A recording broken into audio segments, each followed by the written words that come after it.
Tamanda Sukavalidu Adaraki Sandu Devata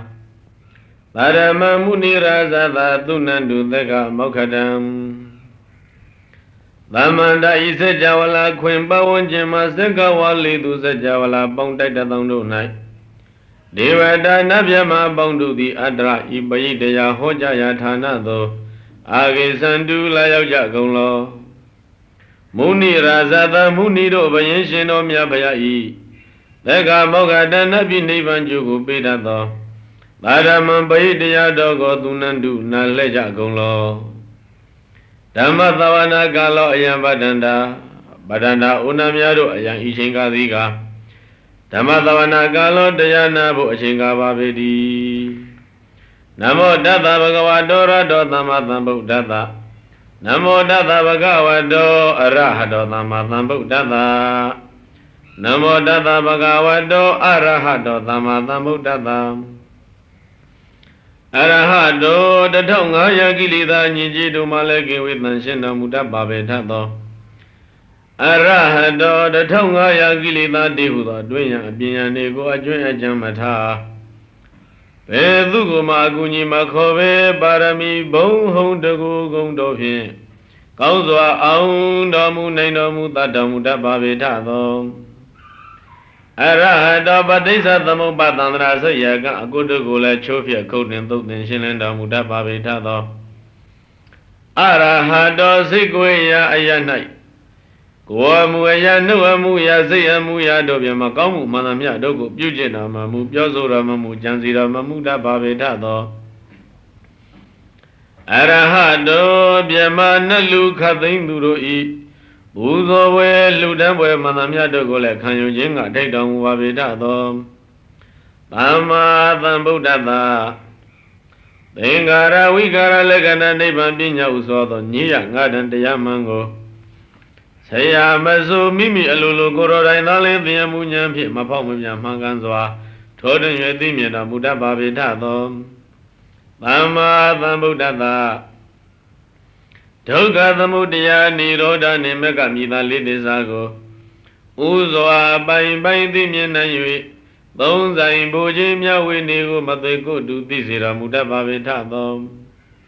Ama the Buddha Dizayashi the Miadea out on Lozo Golden Siamazo Mimi Lologoro and Yamunya Biamamia Manganzoa Toden Yedi the Muda Babetadom Bhagavado Kama Yuba Ayuba Bawatumba Wayatanai Bido Zida Jini Zidane Kama Dana Bawadana Wibo Dana Dihudo Dana Dundangola Tui and Sombera Muda Babetadom Bhagavado Kandama Misu Mangili Dama Biding Arama Dewa Buddha Mandihudo Mangava Dogola Chovia Kodwin Tudin Shilinda Muda Babetadom Bhagavado Edariya Dhamayata Tirikama Bayadami Bondo Cholini Bizuna Muda Babetadom Dada Dina Dalava Alava Sadishin Logarando Jow Pau Biam Dolo Jimaji Bagri Digita Dari Guni Bizuna Muda Babetado Dada Dari Dada Logaran Dali Mondain Fuile Mayan Jawzarando Kai Gai Kangan Didano Dadi Guni Bizona Muda To Bono Chaupa the Kim Babino Shinomia Paya Me Bayadavido Inamo Gaya Wazi Mano Chilaya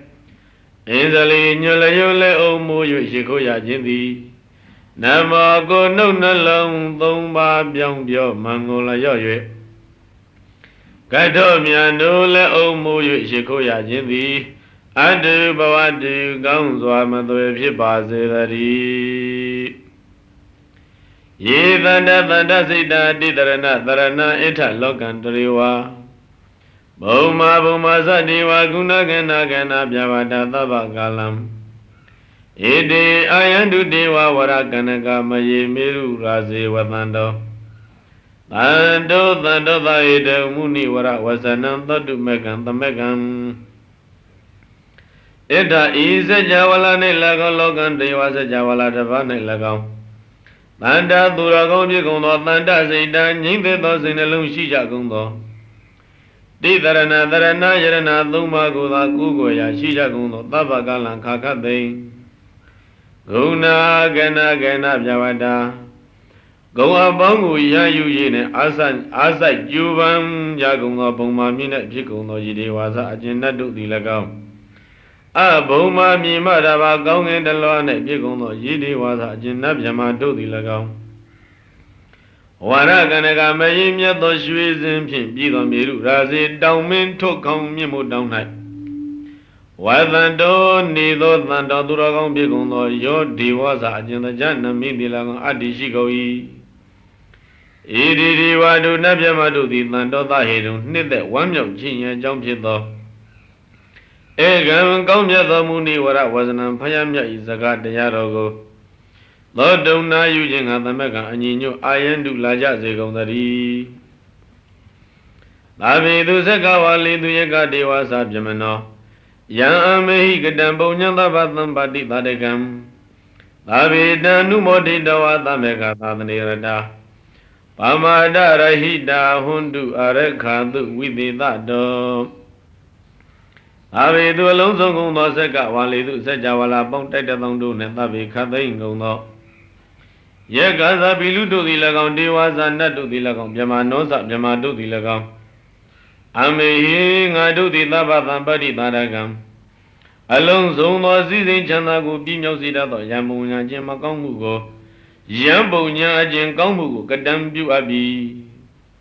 တံပုံညာတို့ကောင်းမှုကိုနုမောတိတဝဝမြောက်ကြကုန်၏တမက်ကညီညွတ်ကြကုန်လည်းသာသနေဖယားအဆုံးအမသာသနာတော်မြတ်၌ရတံဝိလျောပြောပိုင်နှစ်ချိတ်ကြကုန်သည်ဟွန်တုဖြစ်ကြပါစေကုန်သတည်းဝိသေသတောအထုအပြင်အာရခာတုလူသားတို့ပဲကွယ်ကားစောင့်ရှောက်မှု၌ပမာဒရဟိတာမေလျောခြင်းမှာကင်းကြကုန်သည်ဟွန်တုဖြစ်ကြပါစေကုန်သတည်း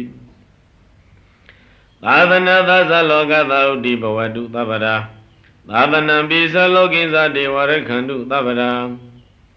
သာသနာသာသမြတ်စွာဘုရားသာသနာတော်ဤ၎င်းလောကသသတ္တဝါပေါင်းဤ၎င်းသဗ္ဗရာခခသိဟုတ်ဒီတုတ္တကြည်ဝါခြင်းသည်ဘောတုဖြစ်ပါစေတည်းသာသနာပိသသာသနာတော်ကို၎င်းလောကံသတ္တဝါပေါင်းကို၎င်းဒေဝ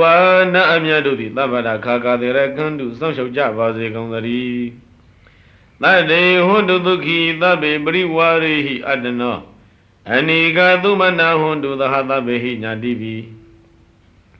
သာဝေတတ္တဝါလုံးစုံတို့သည်အတ္တနောမိမိ၏ပရိဝါရိဟိ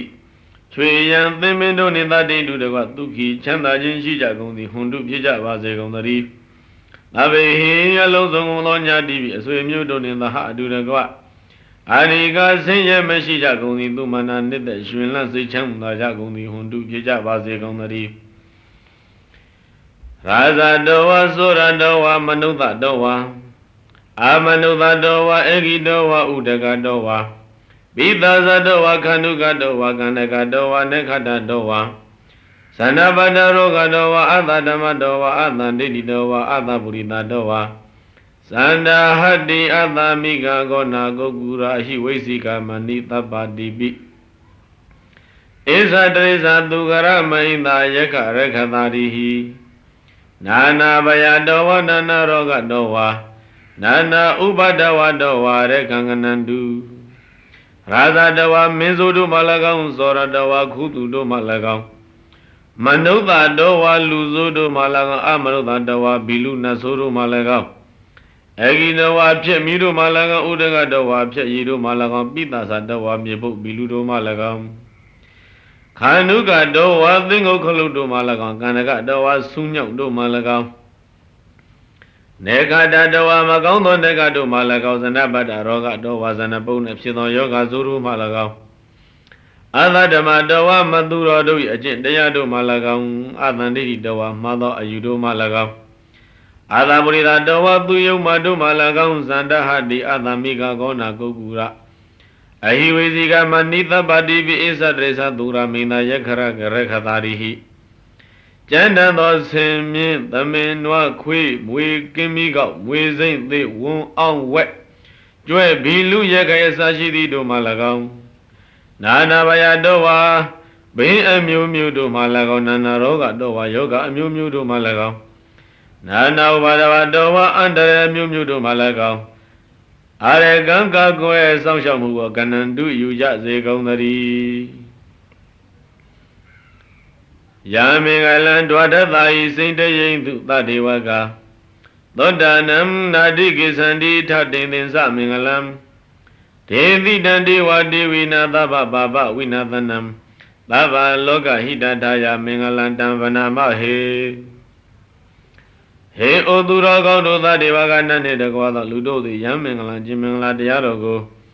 ဒွါရသာဟိ12နှစ်တို့တိုင်တိုင်စိတ်တရင်သူကျမ်းစီတွေးတော်ကြလေကုန်မည်သောဒါနံချမ်းသာခြင်းအကြောင်းကောင်းမြတ်ပေသောဒါမင်္ဂလာဒုမင်္ဂလာတရားတော်ကိုနာတိကိသန္တိမသိရှိနိုင်ကြလေကုန်ဒေဝဒေဝိနနတ်တို့ထက်နအမြတ်ဆုံးဘုရားရှင်သည်သဗ္ဗပါပဝိနာသနာလုံးစုံသောမကောင်းမှုတို့ကိုပယ်ဖြောက်တတ်သောအထာတေသင်္စာ38ပါဠိဖြစ်သောယမင်္ဂလာခြင်းမင်္ဂလာတရားတို့ကိုသဗ္ဗလောကဟိတထာယအလုံးစုံသောသတ္တဝါပေါင်းရန်ကျိုးစီပါလုံးကဒေတိတံဟောတော်မူအပ်ပြီဒါမင်္ဂလာတို့38ပြမင်္ဂလာတရားတော်ကိုမယံငါတို့သည်ဗနာမယူကြကုန်စို့ဧဝံမေတုတံဧကံသမယံဘဂဝါသာဝိထိယံဝိဟရတိဇေတဝံနေအနာထပိဏိကသာအာရမေအထာကောအညတရဒေဝတာဘေကန္တာယရတ္တိယဘေကန္တဝနံကေဝလကပံဇေတဝနံဩဘာတိတဝါယေနဘဂဝါတိနုဘသင်္ကမိဥပသင်္ကမိတဝဘဂဝန္တံပိဝါတိတဝါဧကမန္တံဓာတိဧကမန္တံထိတာကောသာဒေဝတာဘဂဝန္တံဂါထာယဣဇဘာတိဘဟုဒေဝမနုဿာသမင်္ဂလာနိအစိန္တယံအာဂင်္ဂမန္တံသောတနံပြုဟိမင်္ဂလမௌဓမံအာဒေဝနာသဘာလနာပန္တိတနိသဒေဝနာပူဇာသပူဇနေယနာဣတံမင်္ဂလမௌဓမံပတိရူပဒေသဝသောဇာပုပိသကတပုညတာအန္တသမပဏိတိသဧတံမင်္ဂလမௌဓမံဘာဟုသေစေသသိပိသဝိနယောသသုတေခိတောသူဘာသိနာသယဝါသဧတံမင်္ဂလမௌဓမံမာတာပိတုပဒနံဗုဒ္ဓဒါရသသင်္ဃဟောအနာကုလသကမ္မန္တဣတံမင်္ဂလမௌဓမံဒါနိသဓမ္မစရိယသညာတကနိသသင်္ဃဟောအနာဝိဇာနိကမ္မာနိဣတံမင်္ဂလမௌဓမံအာရတိဝိရတိပါပမိစ္ဆဘာနာသတံယမောအပမဒောဇဓမ္မေတုဣတံမင်္ဂလမௌဓမံခါရဝောဇနိဝဒောဇသံတုတိဇဂတိညုတာကာလေနဓမ္မသဝနံဣတံမင်္ဂလမௌဓမံခန္တိဇသောဝိသတတသမနာနိသတတနံကာလေနဓမ္မသာကိစ္ဆာဣတံမင်္ဂလမௌဓမံတဘောဇဗြမစရိယင်ဇရိယသစ္ဆနာတတနံနိဗ္ဗာနသစ္စေကိရိယာဇဣတံမင်္ဂလမௌဓမံဘုဒ္ဓသာလောကဓမ္မေဟိစိတ်တံယတနာဂမ္ပတိအသောကံဝိရဇံခေမံဣတံမင်္ဂလမௌဓမံဧတာဓိသနိကတဝနာသဗ္ဗဒမပရာဇိတာသဗ္ဗဒသုတ္တိံကိသန္တိတံဒေသံမင်္ဂလမௌဓမံဒေဝဗုဒ္ဓနာသဣတာဓိသနိဤဆိုခဲ့ပြီးသော38ပါးမင်္ဂလာတရားတို့ကိုကတဝနာပြုခြင်းကုန်၍သဗ္ဗဒခတ်သိမ်းသောယံသူတို့နှင့်အပရာဇိတာအရှုံးမခံရအောင်နိုင်ကြကုန်၍သဗ္ဗထာနေယခတ်သိမ်းတို့နှင့်သုတ္တိံချမ်းသာခြင်းသို့ကိသန္တိရောက်ကြရကုန်၏ဒေသံထိုမင်္ဂလာမှုပြုကြသူတို့ဤတန်ထို38ပြမင်္ဂလာသည်ဩဒမံကောင်းမြတ်ပြီးသောမင်္ဂလာတရားစဉ်စေဖြစ်ပါပေတည်းဗဏိတနာတောပဋ္ဌာယတတ္ထာဂတတဓမ္မပါရမီယောဓမ္မဥပပါရမီယောတတ္တပရမတ္ထပါရမီယောတိသမတိတပါရမီယောပိစမဟာပရိစ္ဆာကိလောကတ္တစရိယံညာတတ္ထစရိယံဗုဒ္ဓတ္တစရိယံတိဒိဋ္ဌောစရိယာယောပိစိမဘဝေကဘာဝကံတိဇာတေယပိနိကမနံပဒါနစရိယံဘောဓိပံလင်္ကေမာရာဝိဇယံသဗ္ဗညုတညာနာပတိဝေရံဓမ္မစကဘောဓနနဝလောကုတ္တရဓမ္မေတိသဗ္ဗေပိမေဗုဒ္ဓဂုဏေအဝိဇ္ဇတဝါဝေသလိယာတိတုပကာရံတရေတုတိယမရတိံပရိတံကရွန်တောအာယတမအာနန္ဒထေရဝိယကာရုညစိတ်တံဥပါထပိတဝါဟေဩသူတော်ကောင်းတို့ပဏိဒါနတော်တိပင်္ဂရာဖယားမြတ်တံဖယားစုပန်သည် အခါမပဋ္ဌာယာစပြု၍တတဂတသမြတ်စွာဘုရားဤတသပါရမီယောဇဆေပါသောပါရမီတို့၎င်းတသဥပပါရမီယောဇဆေပါသောဥပပါရမီတို့၎င်းတသပရမတ္ထပါရမီယောဇဆေပါသောပရမတ္ထပါရမီတို့၎င်းဣတိဤသို့သမတိနာပါရမီယောအမြတ်30သောပါရမီတို့ကို၎င်းပိစမဟာပရိစ္ဆာကေငါးပါးသောစွန်ချင်းကြီးတို့ကို၎င်းလောကတစရိယံတတဝါများအကျိုးငါကျင့်တော်မူခြင်း၎င်းညာတတစရိယံဆွေမျိုးအများအကျိုးငါကျင့်တော်မူခြင်း၎င်း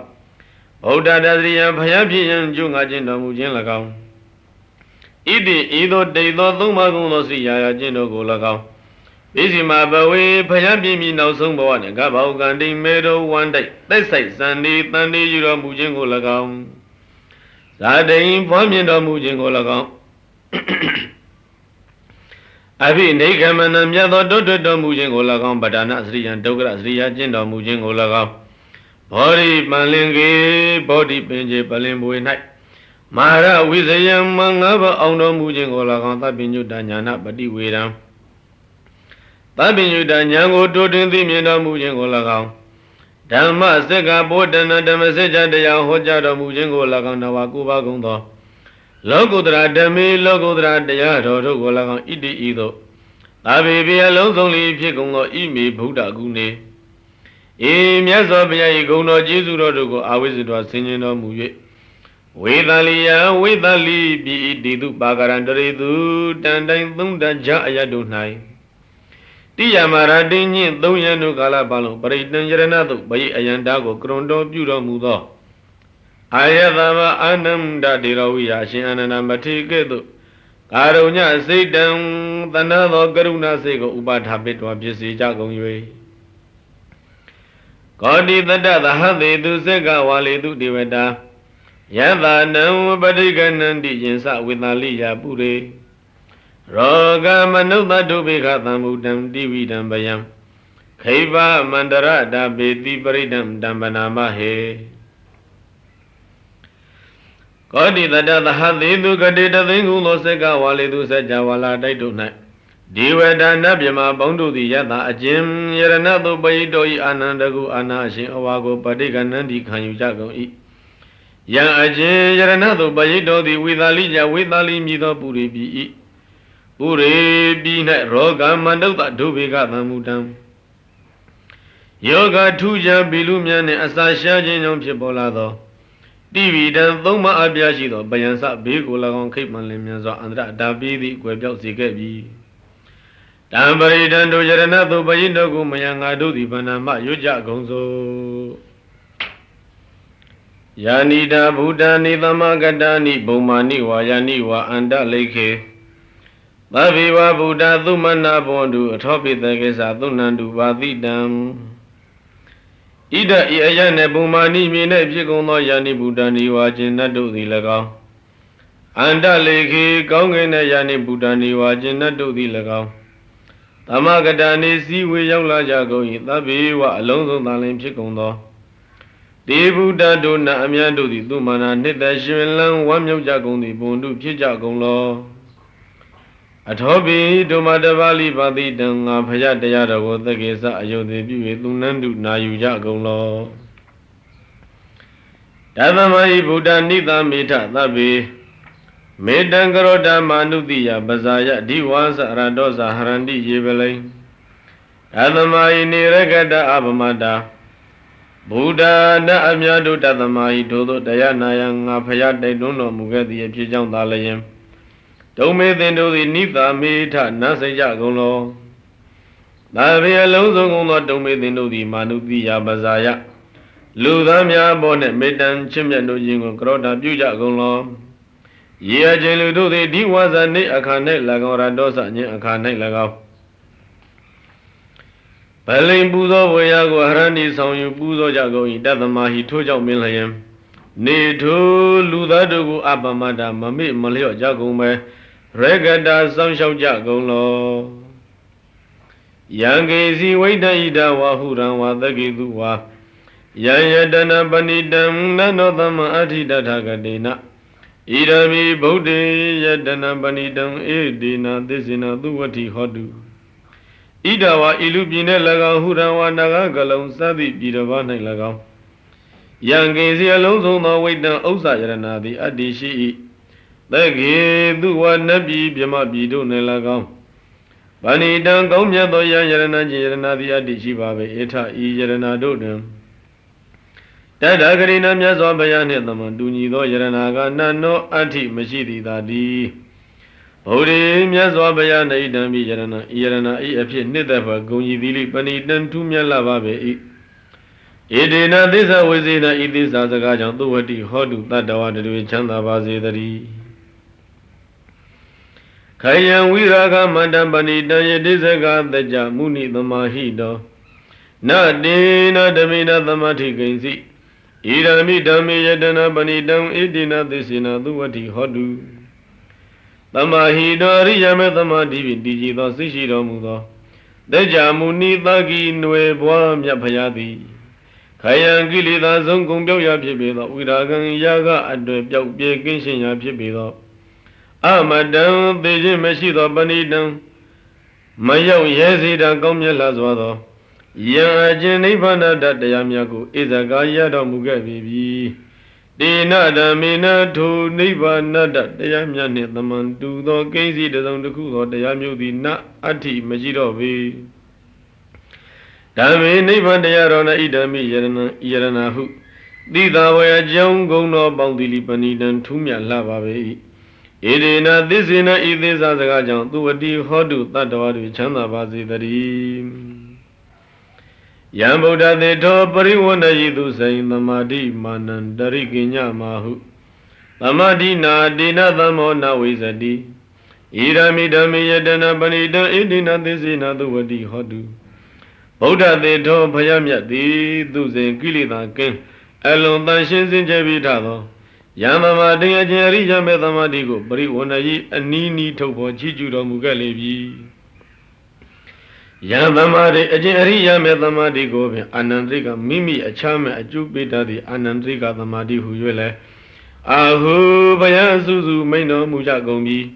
Dina Tamadina Toriya Methamadini Tamodu Nido Tamadi Myoga Nawizadi Mashirobe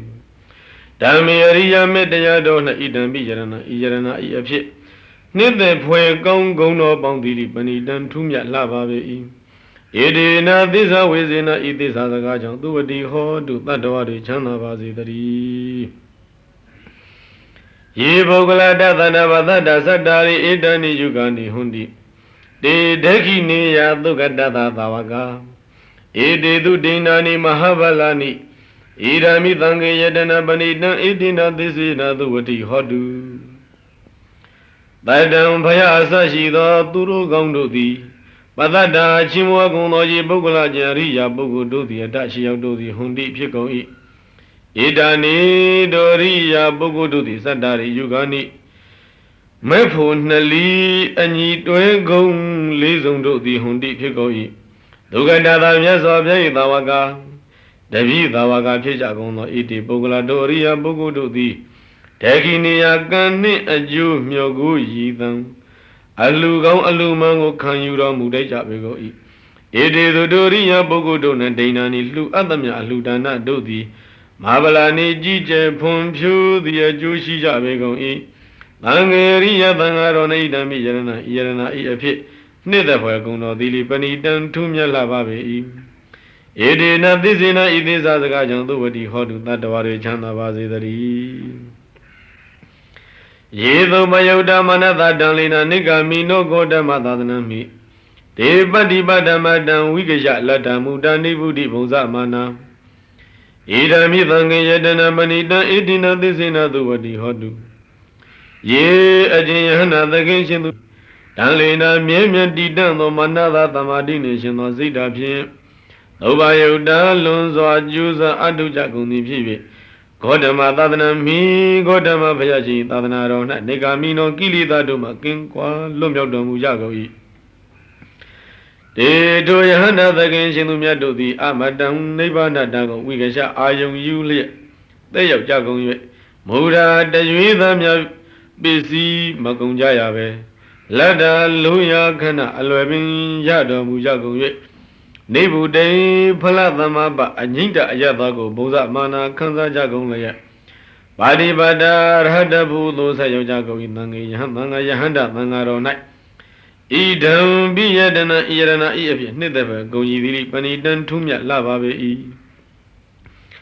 ဧဒေထသစ္စေနဤသစ္စာစကားကြောင့်သုဝတိဟောတုတတ္တဝါတွေချမ်းသာပါစေတည်းယထိန်တခိလောပထဝိတိတောတိယသတုပိဝါတေဟိအသံဘကံပိယောဓာတုပမံသပုရိသံဝဒာမိယောအရိယသစ္စာနိအဝိဇ္ဇာပတ္တိဣရမိသံဃေယတနာပဏိတံဧတေနသစ္စေနသုဝတိဟောတုပထဝိတိတောမြေ၌ဝင်မီတည်၍နေသောအိန္ဒခီလောလွန်စွာမြဲမြင်တကားတိုင်သည်ဝါတကားတိုင်ကိုသတုပိအယက်လေးမျက်နှာတို့မှာဝါတေဟိဤလေပြင်းမုန်တိုင်းတို့သည်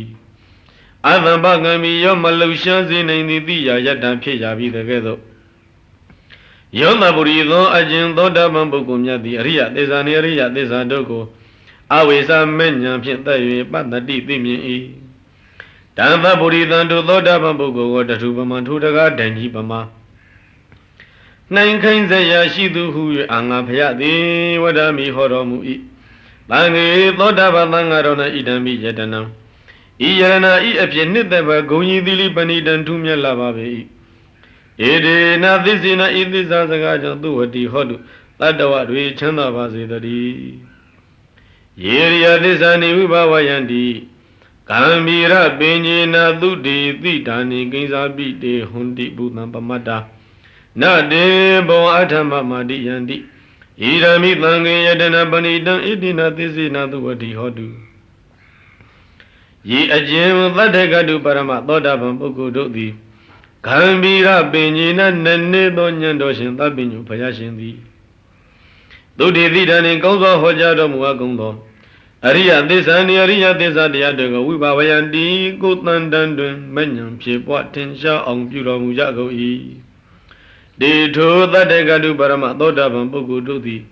ဘုရားလွန်ကေပမတာစည်းစိမ်ရည်၍မေ့လျော့ကြကုန်သည်ကိဉ္စာပိဟွန်သည်အကယ်၍ကဖြစ်တတ်ကုန်သေး၏တတပိထိုသို့ပင်မေ့လျော့ကြကုန်သောလဲတေထိုသတ္တကတုပရမသောတာပန်ပုဂ္ဂိုလ်တို့သည်အထမံရှစ်ကြိမ်မြောက်သောဘဝဘဝခန္ဓာကိုနအာဒီယန္တိယူယုမရှိကြလေကုန်သံဃေသောတာပန်သံဃာတော်၌ဣတံမိယရဏံဤယရဏဟုသီတံယတုံဂုံကြီးသီလိပဏိတံထူးမြတ်လာပါပေ၏ဧဒေနသစ္စေနဤသစ္စာစကားကြောင့်သုဝတိဟောတုတတ္တဝါတွေချမ်းသာပါစေတည်းသဟဝတ္တသနာသံပရာယတရားသူဓမ္မဇဟိတာဘဝန္တိသေကာယဒိဋ္ဌိဝိသိကိစီတေဇာတိလပတံဝါပိယတ္တိကိဉ္စီအတထုသောတာပန်ပုဂ္ဂိုလ်သည်ဓဗ္ဗနာသံပရာယသောတပါတိမေညာဤပြည်စုံခြင်းနှင့်သဟာဝအတုမကဝါတပြိုင်နဲ့သာလျင်သေကာယဒိဋ္ဌိသသေကာယဒိဋ္ဌိ၎င်းဝိသိကိစီတေဇာဝိသိကိစ္စ၎င်းသီလပရံဝါပိသီလပရ၎င်းဣတိဤသို့တယောသုံးပါးကုန်သောဓမ္မတရားတို့သည်ဇဟိတာအရှင်းအပြပေရှားအကုန်သည်ဘဝန္တိဖြစ်ကုန်၏ကိစီအချို့သောယံအကျဉ်ကိလေသာသည်အတ္တိရှိ၏တံပိတောကိလေသာအချို့ကိုလည်းဇဟိတံပေအပ်ပြီဇတုဟာပါယဟိဇာဝိပမုတ်တောစေဇာပိဌာနာနိအဘဘဂါတုံဣဒံမိသံဃေယတနာမဏိတံဣတိနာသစ္စေနာသုဝတိဟောတုသောထုသောတာပန်ပုဂ္ဂိုလ်မြတ်သည်ဇတုဟပါယဟိဇာအပယ်လိဘုံတို့မလေးဥပမုတ်တော်လွတ်မြောက်ရပေပြီစချုပ်ဘကုံသောဘိဌာနာနိစယုံရင်းသောအကြောင်းစုအမှုအပြစ်တို့ကိုလည်းကာတုံပြုခြင်းငှာအဘဘောမထိုက်တော့ပြီသံဃေသောတာပန်သံဃာတော်၌ဣဒံမိယရဏံဤယရဏဤအဖြစ်နှစ်သက်ဘကုံကြီးတိလိပဏိတံထူးမြတ်လာပါပေ၏ဧဒေနသစ္စေနဤသစ္စာစကားကြောင့်သုဝတိဟောတုတတ္တဝါတွေချမ်းသာပါစေတည်းဂိဇာပိသောကမ္မကရောတိမမကံ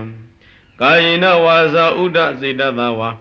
အဘဘသောတတပတိစ္ဆာဒာယအဘဘာနာဒိဋ္ဌပတ္တသဟုတံဣရမိသံဃေယတနာပဏိတံဣတိနာသစ္စေနသုဝတိဟောတုသောထုသောတာပန်ပုဂ္ဂိုလ်များသည်ကာယေနဝါကိုဖြင့်သော၎င်းဝါစာယဝါနှုတ်ဖြင့်သော၎င်းဥဒထုပြေစေတသဝါစိတ်ဖြင့်သော၎င်းဘာဝကံကမ္မမကောင်းသောပြစ်မှုကိုကိဉ္စာပိကရောတိမသိကြ၍မေလျောသမှုပြုမိစေကာမူသောထုသောတာပန်ပုဂ္ဂိုလ်များသည်တန်တာတို့ပြုမိသောအပြစ်ကို ပဋိသန္ဓယဘုံကွယ်ထိန်ဝှက်ခြင်းအဘဘောမထိုက်တော့ပြီဒိဋ္ဌဗဒသမဲဖြင့်မြင်သည့်နိဗ္ဗာန်ရှိသောရိယသောတာပန်ပုဂ္ဂိုလ်ဤအဘဘာတာမကောင်းအမှုပြုမိသောအကန့်ကွယ်ကဖုံးမှုမပြုတိုက်သူ၏ဖြစ်ကိုဟုတ်တာရှင်တော်ဘုရားဟောကြားတော်မူအပ်ပေ၏တန်ခေသောတာပန်သံဃာတော်၌ဣဒံမိယရဏံယရဏဟုတိတယတုံဤဂုံတော်သည်လိပဏိတံထုမြတ်လှပါပေ၏ဣဒေနသစ္စေနဤသစ္စာစကားကြောင့်သူဝတိဟောတုတတ္တဝါတွေချမ်းသာပါစေတည်းယာနိတဗုဒ္ဓနိသမဂတာနိဘုမာနိဝယနိဝအန္တလိခေအရဂတံဒေဝမနုဿပုဇိတံဗုဒ္ဓံနမသမ္မာသူဝတိဟောတုဣဒဣယယနေဘုမာနိမြင်နေဖြစ်ကုန်သောယာနိဗုဒ္ဓနိဝါခြင်းနတ်တို့သည်၎င်းအန္တလိခေကောင်းကင်၌ယာနိဗုဒ္ဓနိဝါခြင်းနတ်တို့သည်၎င်းသမဂတာနိစုဝေရောက်လာကြကုန်ဤတေမယံထုံငါတို့သည်ဒေဝမနုဿပုဇိတံနတ်လူအမြတ်လေးစားကိုရောပူဇော်အပ်ပေသောတတဂတံတတဂတမြည်တော်ရှိသောဗုဒ္ဓမြတ်စွာဘုရားကိုနမသမရှိခိုးကြပါကုန်၏သုဝတိဟောတုတတ္တဝါတွေချမ်းသာပါစေတည်းယာနိနာဗုဒ္ဓနိသမဂတာနိပုံမာနိဝယနိဝအန္တလိခေတတဂတံဒေဝမနုဿပုဇိတံဓမ္မံနမသမသုဝတိဟောတုဣဒဣယယနေပုံမာနိမြင်တဲ့ဖြစ်ကုန်သောယာနိဗုဒ္ဓနိဝါခြင်းနတ်တို့သည်၎င်းအန္တလိခေကောင်းကင်၌ယာနိဗုဒ္ဓနိဝါခြင်းနတ်တို့သည်၎င်းသမဂတာနိစုဝင်ရောက်လာကြကုန်၏ဒေမယံတို့ငါတို့သည်ဒေဝမနုဿပုဇိတံနတ်လူအများလေးစားကောင်းရပူဇော်အပ်ပေသောတတဂတံတတဂတအမည်တော်ရှိသောဓမ္မံတရားတော်မြတ်ကိုနမသမ္မာရှိခိုးကြပါကုန်၏သုဝတိဟောတုတတ္တဝါတွေချမ်းသာပါစေတည်းယာနိရာဗုဒ္ဓနိသမဂတာနိပုံမာနိဝယာနိဝအန္တလိခေတတဂတံဒေဝမနုဿပုဇိတံသံဃံနမသမသုဝတိဟောတုဣရယယနေဘုံမနိမြင်တဲ့ပြေကုန်သောယာနိဗုဒ္ဓနိဝါခြင်းနတ်တို့သည်၎င်းအန္တလိခေကောင်းကင်၌ယာနိဗုဒ္ဓနိဝါခြင်းနတ်တို့သည်၎င်းသမဂတာနိစုဝေရောက်လာကြပေကုန်၏ဒေဝယတုငါတို့သည်ဒေဝမနုဿပုဇိတံနတ်လူအမြတ်လေးစားကိုရောပူဇော်အပ်ပေသောဒါဒဂတံတတဂတအမည်တော်ရှိသောသံဃာတော်မြတ်ကိုနမသမရှိခိုးကြပါကုန်၏သောဝတိဟောတုတတ္တဝါတွေကိုစိတ်နှပြချမ်းသာကြပါစေတည်းယသနုဘဝတောယခနေဝတသန္တိပိသနံယံမိဇေဝနုယုံဇံတောရတိန္တိဝမတန္တိတောဒုက္ခံသုပတိသုံးတောဇာပပံကိဉ္စီနပတတိဧဝမာတိကုဏုပေတံပရိတံတံပနာမဟေဟေဩသူတော်ကောင်းတို့ယတံပရိသတအခြင်းမေတ္တာသို့ပရိတောယအနုဘဝတော်အစွမ်းရှိန်စွာအနုဘောကြောင့်ယက္ခဏအမြတ်တို့သည်ဘိရဏံကြောင့်မဲ့ပွဲအာယုံမျိုးစုံကိုနေဝတသန္တိမပြဝံကြလေကုန်ယံမိဇေဝအခြင်းမေတ္တာသို့ပရိတော၌သာလျှင်ရတိတိဝံနိညမပြအခါခတ်သိအတန္တိတော်ပြင်းရည်ခြင်းအလင်းမရှိပဲအနုယုံဇံတော်ဖန်တလင်းလက်ဆွဲမြေရွပွားအထုတော်သူသည်သူကံချမ်းချမ်းသာသာသူပတိအိစေယပေ၏သုတ်တော်အိပ်ပျော်သည်ရှိသောကိစီတစုံတခုသောပါပန်စာအိမေဆုကိုလည်းနတ်ပတ္တိမမြင်မရဧဝမာတိကုဏုပေတံဤသို့အစရှိသောအကျုပ်ဂုံအင်းအာနိသင်နှင့်ပြည့်စုံပေသောတံပရိတံတို့မေတ္တာသို့ပိတော်ကိုမယံငါတို့သည်ပဏာမရွပွားကြပါကုန်စို့ကရဏီယမတ္တကုသလေနယတသတ္တံပတံပိသမေသသေကောဥစုဇာသုဟုစုဇာသူဝသောသတ္တမုဒုနာတိမာနိတန္တုသကောဇာသူဘရောဇာအပကိဇောဇာသံလဟုကဟောတိတန္တိန်တရယောဇာနိဘကောဇာအပကဘောကုလေသောအနနုကိတော